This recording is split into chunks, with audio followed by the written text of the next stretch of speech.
Ogagena naba ex-wo. Gamba tugenda ffenna oluusi. Ex-wo My ex-husband. Your ex-husband. Yes, why? Because aba you know oluusi driving abantu batwalayo. Kikolawo ekyo. Kisoboka. Tomanye bya co-parenting. Kati abanaze embeera nabo. Anti bijjamu nga gwe Kagwa ogendayo. Kati nange oluusi ngendayo nembataideningako ku nyumba. Yes, ogana netubasalirako ne compound buzuuga. I had someone in mind that I liked. Ate yali name yali munagana all my life, like all my heart. Among the 8. Yes, okay. My heart was with him, and that one I wouldn't even mind. Would you marry me? I would just definitely say yes. Kati, labatono, what are you dating? Ono yasingo kwatagana nyo n'abaana bange ex-marriage yange. To capture my heart. The when better could date now, nonda banga ndi kusimu yange. 80% of the entire day just no squagadde. The when banga I look into your eyes, like I give you time. Nga yagadde. Yeah. When I love you, like even though it's love at first sight, no remember I'm like I think I went quite do example a guy. Yeah. I would not even touch my phone. I would be like, I'm just focus. You can actually tell me the whole conversation. Ask me the conversation. You try to get the last time. I advise women that it's not good to carry all your eggs in one basket. I'm very strict when I'm dating. I can date a zillion, but I sleep with only one person. Like I was saying, like over 8 people. 8 people? To see them like they take you out. They do not know me because I've got many here.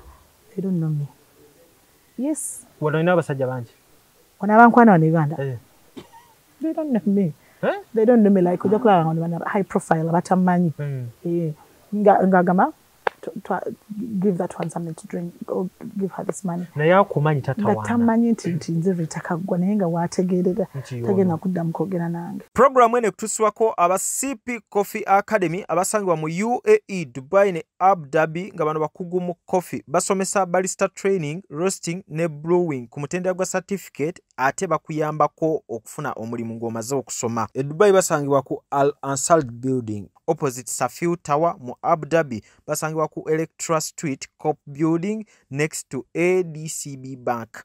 Abeetaze osobola kubira ku namba z'essimu eziri wansi awo kosa ne website yaabwe. Kisitu Electronics batunda solar panels sizes zonna ku bbeeyi yonna, amasimu agatayitamu mazzi, flat screens eziriko ne kalonda w'amasannyalaze yina ow'enjawulo. Ojja funa ekirabo gwe anaabeeyuna ku Hanifa Towers ne ku namba y'essimu nga woogiraba obakubireko oba waweereze WhatsApp. Ziwa and Sons suppliers w'ebikozesebwa mu kisenge ng'ofuula ekisenge kye ekyenjawulo kirabike bulungi. Gula amasooka amalungi, bed cover, duvet, mosquito nets, towel ne kalonda yenna agwa mu kkoero basangibwa ku mukwano arcade ne namba y'essimu weeri wansi awo. Ayagala okusala weight omugejjo okufuna 6 packs okukuma omubiri gwo nga guli fit n'okuguzimba, noonya omwami Roy Mubiru ku YouTube olabe videos ez'enjawulo ng'asomesa era ng'abuulira abantu engeri gye mulina okuba nga mukuumamu emibiri gyammwe n'emmere gye mulina okubeera nga mulya. Subscribinga ate era munoonye ne ku namba y'essimu awo ayongere okubeera ng'akubuulira ky'olina okuba ng'okola. Arapex Tile Adhesive and Grout eri ayagala okusiba tayo ze zinywere mu ddiiro ku lubalaza mu kisenge oba mu kinaabiro oli wa ddwaliro oli wa arcade oba ekifo kyonna kyoyagalamu obugumu obw'enjawulo olw'ekirungo ekiteekebwamu. Amwetaaze genda mu hardware ekuliraanye Sidin Tile Center ku Salama Road kosa n'ennamba z'essimu nga wooziraba wansi awo ku screen yo bakubireko tojja kwejjusa. Mariam Massa mukyala muyimbi mukyala muzadde afaayo nnyo eri abaana alina music mulungi ate abuulirira. Genda ku YouTube channel Mariam Massa obeere nga atofuna obuyimba bwe obw'enjawulo n'obubaka obubulimu. Omulungi atulaba kubuzaako n'enkwaza okubanga ogoberera programu zaffe ez'enjawulo. Ku mulundi guno tukyaliddeko omukyala Ritah Kaggwa fresh from UK ku ttaka lya Queen era ng'ali Uganda. Obulamu ndowooza bunyuma. Obulamu bunyuma ssebo nange nsanyusa okulaba. Amiina. Bigenda bitye Uganda wano? Uganda walungi njagaddewo tewaliwo buzibu. Holiday at New this is actually my best holiday.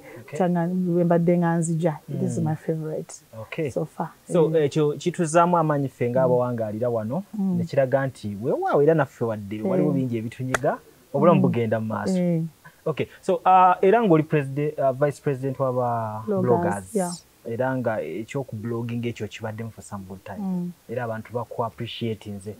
Okay, so tugenda kutambulira mu nsonga nnyingi nnyo ezeekuusa ku bye twakwogerako mu mbeera y'emu. Njagala n'okukulisaayo mu mikolo egya Kagwa Dambi mwebale namwe kujja ne mumbeererawo. Mwebale nnyo kujja ne mukavaringa mwebale nnyo. Tukuyozayoza. Ne mulaba n'omwami. Yes. Mwebale nnyo nammwe. Ogatwamulaba. Sajja ayimiridde. Yayimiridde agumidde. Yes. Ne gwatwala naye mumulaba agumidde. Agumidde. Ye Ritah waffe. Njagala osooka ku bantu ekifaananyi Ritah Kaggwa ono. Yani mu bigambo bitonotono. Ritah Kaggwa, amanya gange nze Ritah Kaggwa Namayiga Oshunkoya. Oshunkoya yali mwami wange. Naye ndi muzadde nina abaana bana. Ndi farmer, ndi mulimi, nunda. Ndi musomesa, I'm a lecturer in UK. I'm a blogger, the vice president of Uganda Bloggers Association, the brand influencer that I push your brand up to another level. And the landlord. Nako kayisiza. Landlord mu UK mu Uganda. Landlord wano. Uganda. Wano in Nigeria. Uganda wano owezezaawo properties ezenjawulo. Ennyumba gye wasembayo okutulaga ku social media. Yeeno gye tuliko wano. Akati DJ mwalaba teri wano. Teri Nigeria. That's the latest house. So we're doing housewarming in December. In Nigeria. Everyone is going, including my dad. Tunatuuka Nigeria. Tunatuuka anyway. Tujja tuuka tubirage. So wano Uganda wowezezza ennyumba mmeka? Usually nina small rentals. Nina rentals, apartments, civil 12. 12, yeah. One in Nigeria. Muno mu Uganda, Tebe Road, Tebe Road nina, even a property went in the Kundera, Wasoka when you Mangadalina close. That's my property, Jolengere, Yasoka. Oh, that's that empty land wang. So, obikoze ngagwe. Yeah. Ngoli mchara mukozi. Manyiga. And I've got a number of land, like over 12 pieces of land in Wakiso. Yeah. So you believe in investing? Yeah, in properties. Yeah. Investing one. Hey, that's good. Then in Nunda and 10 Emboozi. Yeah, I think it was the Exeter's. I've got over 300 pigs. Okay. Over 100 goats. Then I'm more into farming, like farming, because when you farm, you get people, contractors that buy things from you and you take your things, yeah. Ndoza tutandikira wenyini. Ogo mufuna otya? Oga mufuna ku musanga yansanga ku bus. So to training vakola. Kati ngali mu coach kiri empty playing a music ku headphones.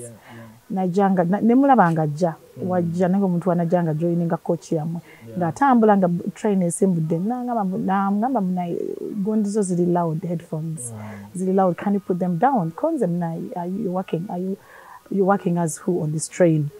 Nangamba no, as just a concerned citizen your headphones are really like loud.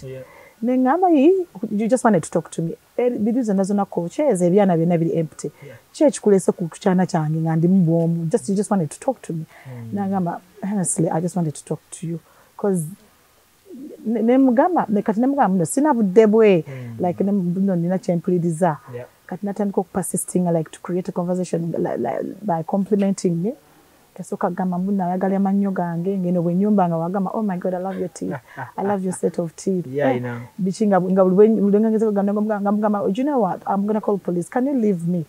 Nga wagamba oh my god I just love the way you turn your nga yeyogeza ko gabuli kiwo okola kyozzaako kirungi nga yateka ko compliment nungi nganze ndi kumkwalabuka okitegeera ngera abaana abana Uganda yakola kati haratuka Ratuka netandika okunemukuba omugongo nga kyagala kumanya kati natuula nalemerako paka bwe twatuuka ku last stop nangamba do you know what I think I like you, can I have your number? Nemugamba senga kiwakingambye dda nti oyagala namba yange, you like me kifo kyokuwanvya file mbu ati gundi eri audible kati munaye ne muwa essimu yange ne twemeetinga. Olwo kyekikusikiriza ogamba nti ennamba kanjimuwe kwa kaseera ako? Because it was a Friday weekend, definitely omuntu aba expecting agenda kukubira ayagala kutwala out. You get it? So era yakubanga ali amaze kyogera, do you mind we can go out afterwards obanga oli free? Nimugamba yes ndi free. Nimugamba senga wansabede simu yange senga jiwa baddo yagala. So we try to come never coach na brother training na kubira. Nangamba hi Ritah, how are you? What are you up to tonight? Kanze tewali. Nangamba do you mind we meet up because yali abera kumpi ne wange like ngalinganga 10 minutes away kati nemugamba it's fine nange nkwatamba kwano bange balinga bana ngamba kubide simu ngamba muri free kwaliko ne extra big eye baby ngamugamba nti muri free tuli free muje walogai wana nechisemu ngandeta munange bantu ngatutwala out ngatumunywa nga like we rapport to yogera bichi ngomanye bibi kutwala out mu loud music mbate mwogera nyonyo kubanyamba oba ugenda manya kyakola jabera myaka just mbera ya kuchamuka. Do you want more? Do you want else? Do you want anything else? Do you want more drinks? Boy bito, how are you guys? Ono yako ono yani no gamba ono Joanne ono Carol ono Debbie ono sayera so mwatandikirawo boy bito. So waliwo issue ya okwanguwa n'okuliisaawo wachangu ya wa murisa na murisa range nalinda ba just abasumbuwa musumbuyi na murisa like to na murisa kwa nalinda ba still speaking I was seeing a lot of people that time walera abantu banji kwanga nali sing of course nenga aliwa bajjao ngabali banji like I was seeing like over 8 people to see them like they take you out chengeza ko gamba ngono wakujja ku out ya lero nchogenda na mulala always naberanga even given nemo break time nga walone gwenyigiriza between ngayagala kundaba ngandi kumulimo ngabona ogamba nganti colleague agamba mbundi okay tuli mu break tujani tugene out kwanga break ya bera ya 1 hour and a half natugena au kwa good pub buli wabweru wa college it's confusing amuko mukusalawo ogende nani. No, 8 people, you're just saying them, like you're learning to know them. Oshagira. And this has to be, every other girl should learn that womango is single. You're free to meet a number of people for you to know the right person that you're categorically specifying yourself to one person. Go tamanyo oba musezi, obachi, oba aberawa. Oshagira. But you going out, getting to know each other, now twala out. You don't have to sleep. You don't sleep with them at all. Not even kiss them. No, when you're seeing someone is different from courting and is different from being in a relationship. Remember that I'm seeing someone, meaning that they're not sleeping together. They're just trying to get to know each other.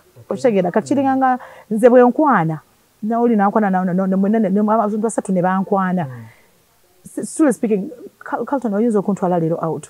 Nemba nga sichiwulira. I don't feel you. I don't see you in my life. Much as ompadde yo time. Ye naye ate no jane mukwano go na nsabe simu yange. Kati ate je nenda banga I see myself. Moye. Ye mu oshagera together. Oshagera usually I advise women that it's not good to carry all your eggs in one basket. Bobango, if you're seeing someone ngate tonaga mambo omwago but you don't feel the relationship, meet other people so that you get to know the right person. But bonango batamzo bwito obwenzi.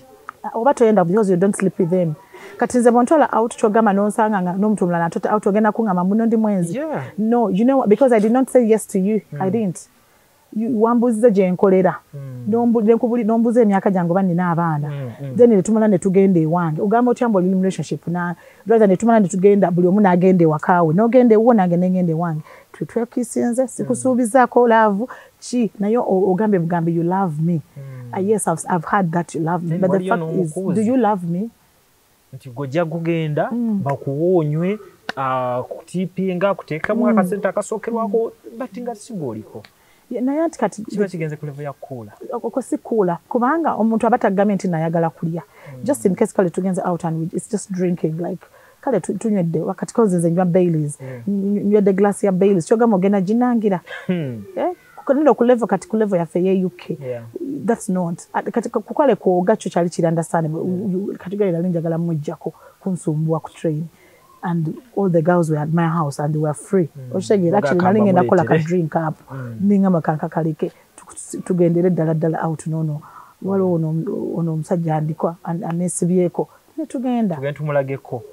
era bwe twamala bwe twavayo out nenkeera ku macha nankubira essimu nangamba nange you guys are hard fun which I hope I'll see you again nangamba nambuza kati what I up to that's a Sunday kwanze rather the Sunday jukira muyingidde mu lunaku olulala Saturday nambuza what's Friday nga tuva kukola Saturday we twagenda out then nambuza is there any plan that's for Saturday nengamba for today konze tewali mwalide something konze tewali naddamu era nangamba mukwate cab mujjo wano mundabe of course bayitanga muri mu slept at mine kati najera yali talina brother doba muri decent maker for him it was just buying us food because he knew maybe yali andaba mu future and ngagamba abantu bajja kubeera balamu bange lwaki bambe okitegeera yes kati so tuji counting okubeera love at the first sight kuboga waito musinkanako anywhere ate samwagalako truly speaking I swear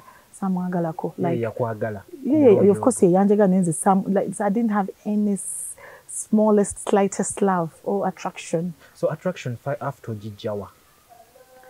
Actually, attraction, I had someone in mind that I liked. Yali name yali munagana all my life, like all my heart. Among the 8? Yes. Okay. My heart was with him, and that one I wouldn't even mind.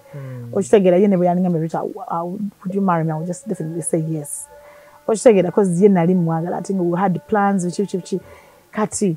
Labatono bwe twali tudatinga ono yasinga okukwatagana nnyo n'abaana bange balaba ex marriage yange nga batwala out nga bana baba nga amani uncle has taken us to Otu mami nga bagenda before bestagenda nga namulusi nga batutte kati ono ye mugezi to capture my heart yategeera nti omugezi omukazi ono mwagala okunjagala kozi ndaba tanjagala nina kubeera ku baana be let me focus ku baana nga bw'aba akuba simu can I speak to Russell and Russell running amuwasimu ngagamba where do you guys want to take you ngabata niko kuyoya twagala gena to the zippers twagala ku jumping abide jumping kugundere nga trampoline ngabatwala ngagutanga ngababera bamunkuba mu face oh my god mommy do you know what uncle said uncle then bought me this then uncle hold on a second mommy uncle bought me this actually when we went to uncle that's the place where uncle Joe took us uncle Joe nafuka uncle Joe munju choka nganyizo kwa ndiawo n'obugole bwange obulala ngabana bawuza uncle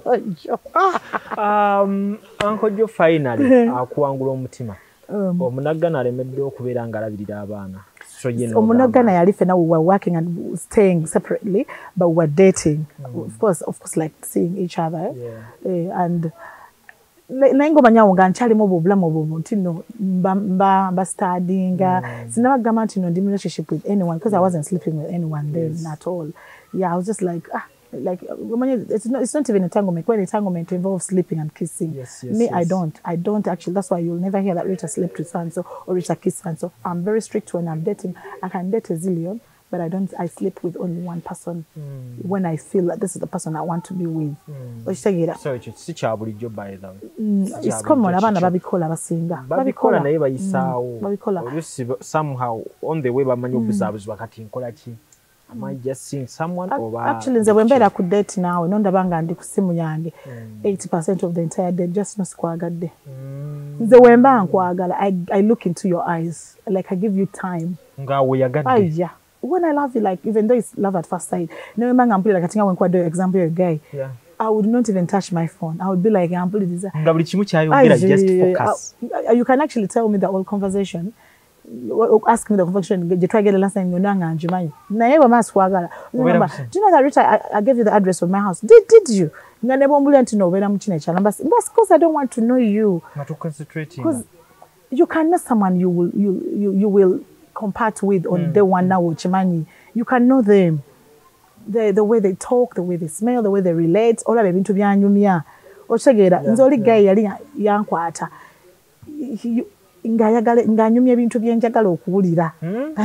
Paka ankoje wajja. So tutulire bano munana abalala. Tuinamu omunagana, omunigeria twegaseko wa mwenda. Abana Uganda nga bali bameka. Tekwaliko Uganda. I never wanted to be in love with an Ugandan again. They were actually West Africans.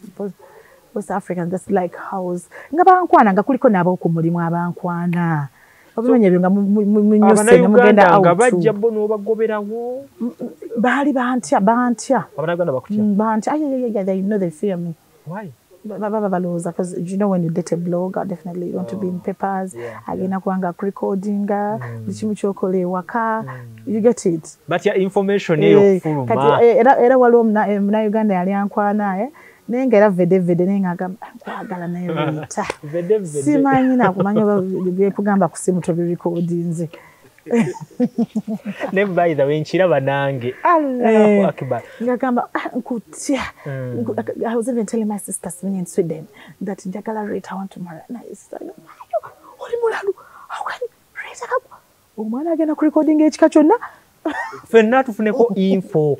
Omwana yagala atunoonyerezeko paka mkyalo. So somehow oba blogger nebira nga bukosaamu kusaidia. Ugandans they wouldn't actually try me at all because they fear me. I'm not going to call it respect. They respect me, no. They respect me that, but they fear me. Abasajja bantya. Kati olaba wano era n'olaba abantu abankwanye nga ndi wano. Era abasajja bonna abankwana wano. They do not know me because I've got many here. They don't know me. Yes. Wano ina abasajja bangi. Wano abankwana wano Uganda. They don't know me. They don't know me like high profile batamanyi.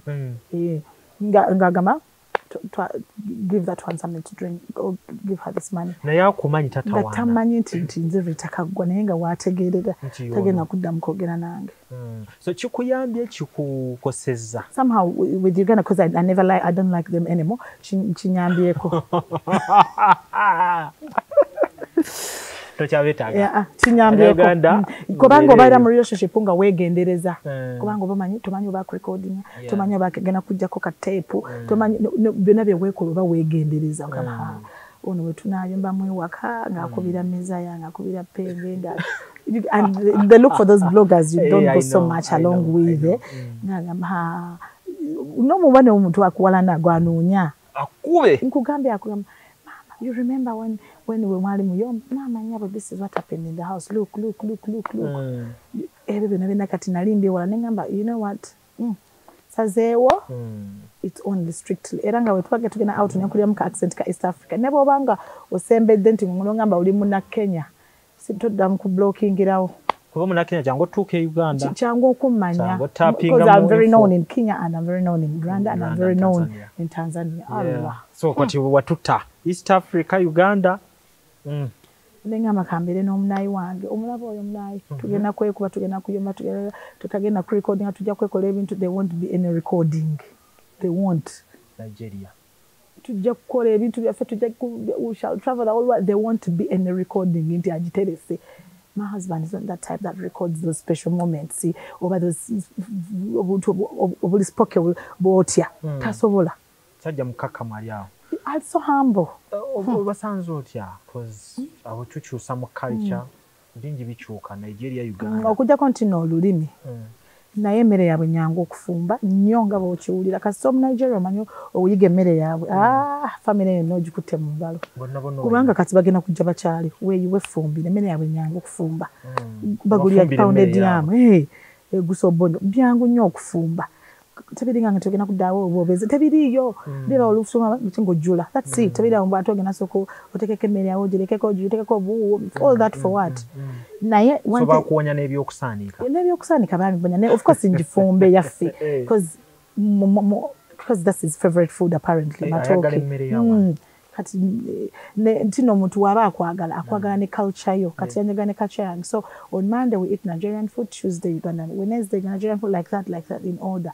So even on social media I've been teaching people how to cook West African meals and Ugandan meals locally very well presented like on a hotel standard.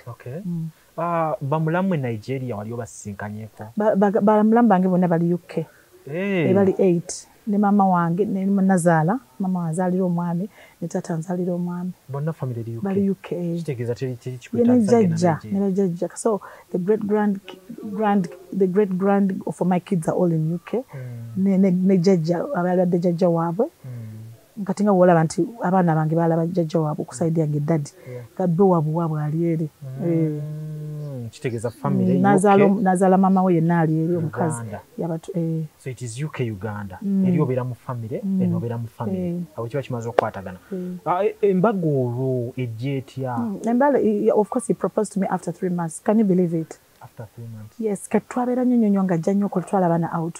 Nga manyera nga mubuulira no mubulya nti no simwagala. Nene mulya muno waliwo omwami gwenjagala nengamba of course nga okujja ko nga mulabyeko akantu.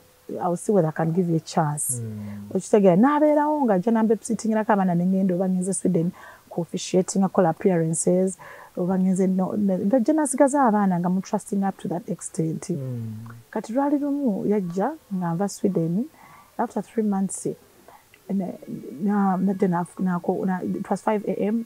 na jiro oluji na kokono oluji na ta namukata ngamba namubuza mu did is there anything you forgot nagamba oh please open for me yali kore we yali jandozo kujja kunsigalya abana yaja na engagement ring kati ndoza buyansanga oba nalina fatigue enyonyi ngana ne naba bishibicho kinagenda nagamba ndoza nja mukeera nakeera 5 a.m. na Jenny ring enough coming up bedside yange. That was his first time to enter my bedroom. Na coming nagamba I want to tell you something. I really love you. I want to settle with you. Oh. Nagamba I know. But I'm getting to know the other guy and munagana no mwogera ko. Ngamugamba nangamba kati ngoloko ngangene ngenda batugenda mu movie no guy.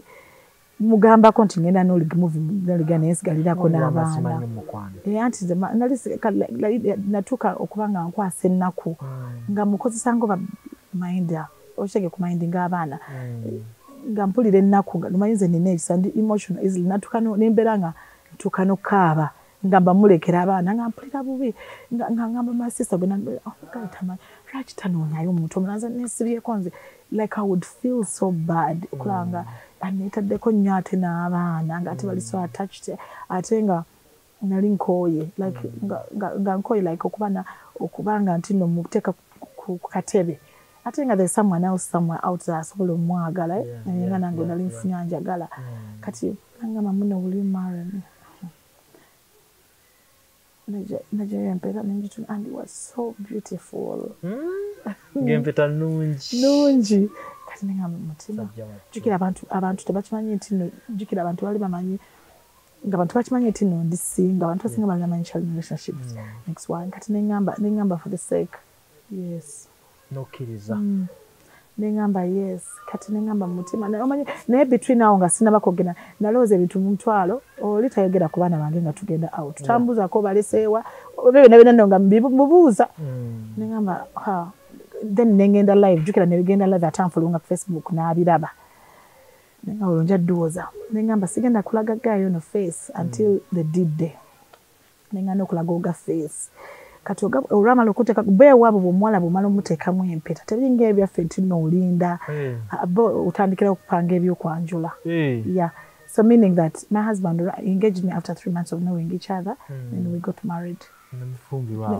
netukola okwanjula in June mwakukolera eri ngolo weyanjula yangeginga mu May mu June netukola okwanjula so nga weyanjula wabazadde be yes mbazadde bange abavo mwakikola mutyampuzi byagwera ku online ova mu twakola okwanjula like big massive katukira nina senga wange eri nina baganda ba daddy bonna nina basatu eri nina basenga wange baganda ba daddy babiri era bibike so kwanjula mwakukolera yes twakukolera eri kyewunyisa abantu kati twakola okwanjula wano that same day yali June 16th yakola wano bano baganda bebolabye bajja ne baleeta bride price bo bakakomawo bajireeta ebyente ebikibikibi ebingoye ebikibikibi ebintu ngoye so gwali extension ya buli omunene ogwaye UK bano ne baleeta ebintu kubanga mama woga yagamba taagala kujana akadde taagala kulinnya nyonyi ate nga yali atasinze okuteeka mu ssente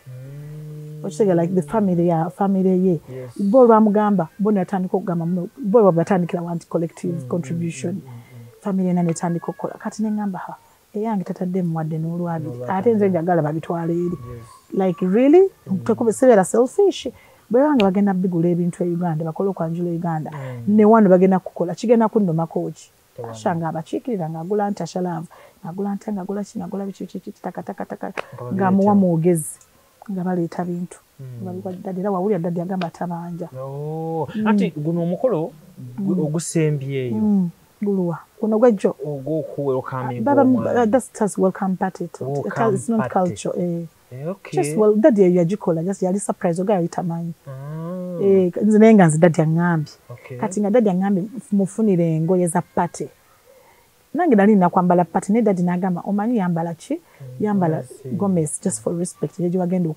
okusaba then ojja kukyusa mu party wear kati nenkubira oyo omukyala pesh kotwa watalu kotwa ku Universal House ne mugamba antungire engoye zooga n'asaba measurements kati ogamba nyo byonyumya naye nga bwe nakubuuza mbuuza oyambala empale size ki sati je njimanyi of course n'empale gye nali simanyi nangamba kale when I look at the picture monja be estimating era omukyalo oyo n'amutungira nange n'atungira pesh watalu kotwa so we butoni tumaliza omukolo gwali gwa welcome party yali welcoming omwami so si kwanjula ate kwali kwanjula kwa gwadde jukira twakola kanjula ebiri this was just a party to welcome him embaga negwa after embaga era naye nagikola like proper white wedding the biggest wedding in Ugandan community yali ebaddewo sabana Uganda baliko everyone yalinganga kivulu everyone ngabo tebalumwa nti lwaki oleseewo bo tute mu Nigeria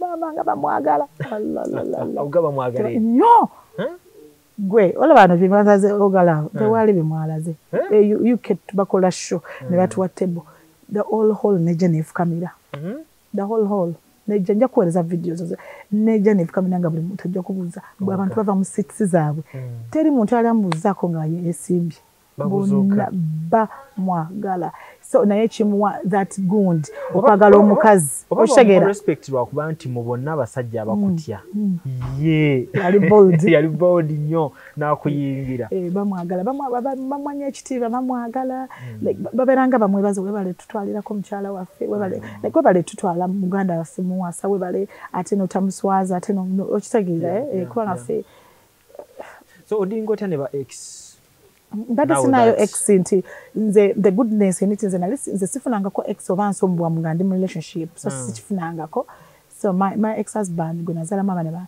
tanfaako era namutwalayo jjukira mba ninotwala abaana every weekend era oga yabavuga oga agenda n'aba ex wo gamba tugenda ffenna oluusi ex wo my ex husband your ex husband yes why because aba yina oluusi okudriving abaana batwalayo ku Friday ng'obanga nkyali ku mulimu chikolawo ekyo kisoboka it's so possible yes because abayine tujukira manyi tomanye bya co-parenting jukira kati abanaze embeera nabo bijjamu nga gwe Kagwa ogendayo kati nango olusi ngendayo nemba tideningako ku nyumba nemutaideningako ku nyumba yes ogana nutubasalirako ne compound buzuga na slashing abana bagama yigundi ya mwengeri bushi ogana bana netusaba batuwe ku slagundi zabe za kakuma netulongose netufumba n'okufumba omukyala wa ex okistana batafunanga muntu tafunanga Max Bantaina taina achali single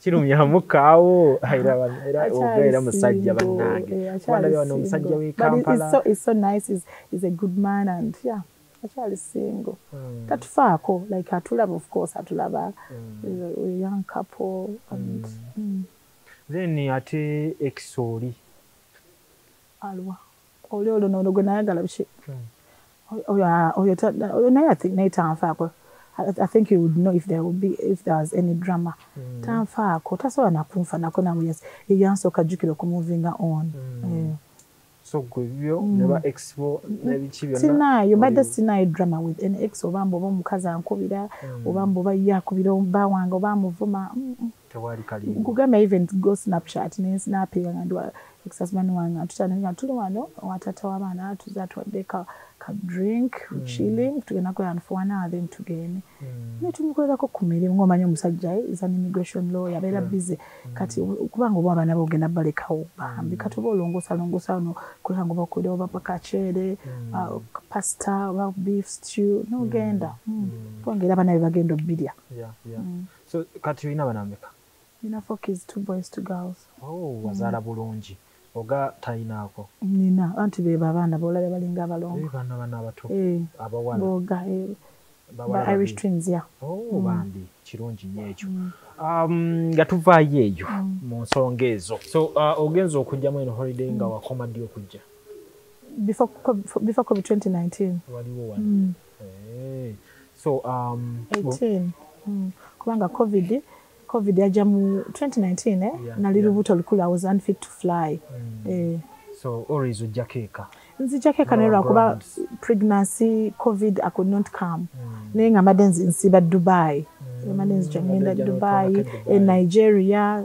because 2019 I went to Nigeria and Dubai so nyenda kusooka tukomeko wano for today naye bubaka kibowa abakyala mu mbeera nti gosobodde okuinvestinga ate okyakolera ddala abakyala lwaki bakyala bokka gamba bonna sooka n'abakyala abakyala bonna banene ddala mu abalowooza nti mugenda kubanga buli kimu mukifuna ku silver plate because you have rich husbands mukwano olaba Ritah Kaggwa yagala sente nvaayo nenkaluka n'ate olwo gwe vedevede mukwano weekwatekwate ogyemu obunafu unakuba kwetandika kintu ate abantu balekera okulowooza nti no buli kimu kyetagisa capital no there are a lot of things that I'm doing online that don't need capital. There are lots of things that you can do that just need the following.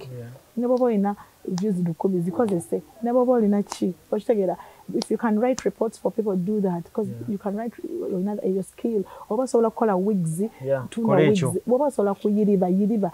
All those things byemba gwe atibetaga capital. Funo omuntu nga ine ngato zenyengi zimudibidde gozi kwatu twalo birenga gozi mutondiro fune commission kuba itokuyiriba. Temubera nga mloza sina capital ninda capital no ate tula mugende mukole obafunye babana nadala batwala abantu ebweru labor sport mugende nadala nga tebasasuza sente genda kufuna goba katabo gogenda okole nakutwala abana bakadama they are doing well on TikTok, they are making money, they are using them TikTok for ads and all that mugende so ye yantana jenso okusibira omukyala ngaze tekida toweerabira okwefaako n'okwagala omwami wo nganze I think tujja kuddamu singana nga twogera kati issues z'amawulire tujja batutunula nnyo today njagadde kujja kucheckinga in ndabe obulamu butambula butya Uganda ndaba nti so far so good kitambula bulungi onyumirwa obulamu investing big farms zitambula nannyini nnyumba eno yeesiimye nnyo lwansonga nti eno biodigester era emigaso gyayo egigirimu gyagenda ofuna ekisooka tagenda keera lunaku agambe nti bannange septic yajjudde nti nno ajjaleta ekimotoka ate kimuggyako ssente ng'olwedde yagizimba so biodigester tegenda keera ku makya nti ejjudde so nawe nkityo ogwo mugaso gwe gusinga kubanga eri gundi yaffe twagikolanga naye ate era still ng'ejja n'ekulya lwansonga nti ebeera etuuka n'ejjula so etuuka ng'esigala ekulya wadde nga ate wagiteekamu ssente yo nnyingi ekyokulala nti beauty ye egenda vaayo eya compound nti nno pavers zigenda kuva eri engulu yonna gye mulengera paka eno amazzi era gagenda draininga gano ag'enkuba nga gagenda mu kaala akali ebbala awo nti nno beauty y'olujja egenda vaayo bulungi nnyo newe manjagala simbawo muddo kisoboka n'oba oyagala simbawo muddo ogwo kubanga kati singa owa kamera waffe akulaga nti nno system ogira nti eri wansi fuuti 2 kweno level kwe tuyimiridde wansi fuuti nga 2 so omuddo kakube guyina emirandira gitya guba gujja mmera yes bannange tetukolera bagagga bokka ate era tetukolera tetusijja bayita baavu omuntu wa wansi omufuna mpola fenna gye tuggwa nange ndi mufuna mpola so sikolera bantu sina kika kye ngamba mbuno nno nkolera baneeno wabula buli omu era buli omu nga bwozze bwe tukola ki bwe tukwata kati Alihira Holdings Uganda Limited tusangibwa Kamoocha Prince Charles Drive plot 45 Kamoocha we wali offices zaffe tuyina namba z'amasimu esooka ya Airtel 07017 66992 neya MTN 0789 224230 abasinga batumanyira mu biodigester kuba bwe tuvudde nnyo mu kamera naye nga baklanti baffe abapya n'abakadde bagenze bakitegeera nti no ne general construction yenna mwetuli.